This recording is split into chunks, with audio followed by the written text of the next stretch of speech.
When should you start teaching your kids about money? Well, the answer may surprise you. It's a Financial Friday here on Good Day PA. Here to give us money lessons to teach our kids, we welcome Alex Resitar and Brittany Monteith. They are here on behalf of Central Pennsylvania's credit unions.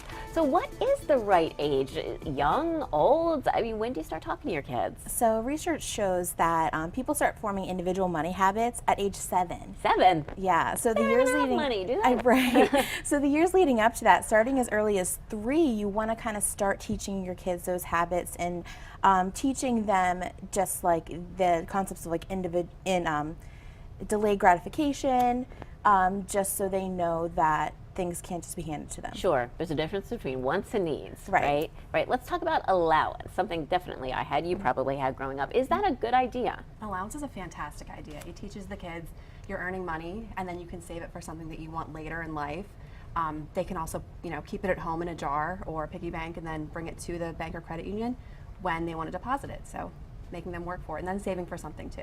I guess it teaches them the value of money too, that it doesn't just happen. Yes. You have to budget, really. I mean, essentially to me, they have to learn how to budget where they want to put their money, and they really then can see how much they have at all times with their own bank.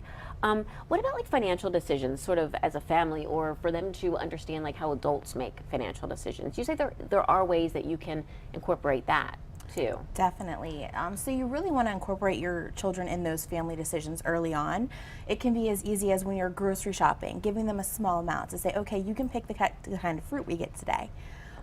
Or getting them involved with coupon clipping, teaching them, are we going to buy generic or name brand? Are we going to buy in bulk? So little things like that you can get them involved in early on. It sounds sort of like the things that are going on in your head, like, okay, wait, should I buy generic? Should I buy, the name brand? You could just kind of say it out loud so the kids are kind of hearing your thought process. Right.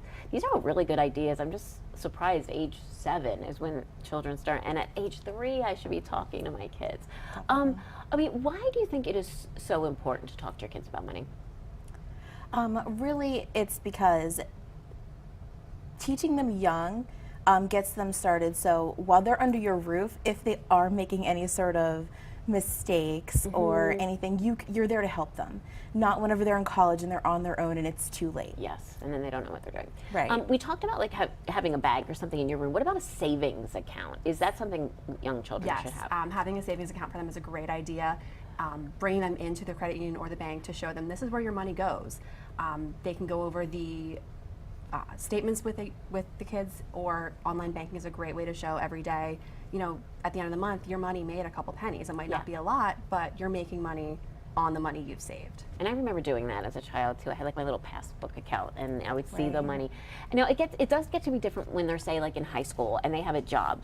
Because in high school, you're bringing in the money with a job, but you don't really have a lot of expenses. So maybe you don't really understand the reality. But how is that different? So at that age, that's when you want to get them started with a checking account and a debit card. So it's kind of like real life for them. I bet parents would be afraid to give their teens It's a little debit scary, but it's something that's necessary. So getting them started at that point, teaching them when they get money in, even if they don't have a job, what the priorities are and what their goals are. So even if they're getting money for a birthday or a holiday, okay, why don't we put some of this in savings, then look at the things you want to buy and plan it out. And even for college, you want to have that conversation with students early in high school, not when they're a high school senior and they're kind of getting thrown into the real world at that point. Good point. How can we get more information, whether it's about teaching your kids or about joining a financial institution? You can go to ibelong.org to find the credit union that's right for you. Very good. Hey, great information today. Thank you so much, ladies. Look forward to having you on the show more.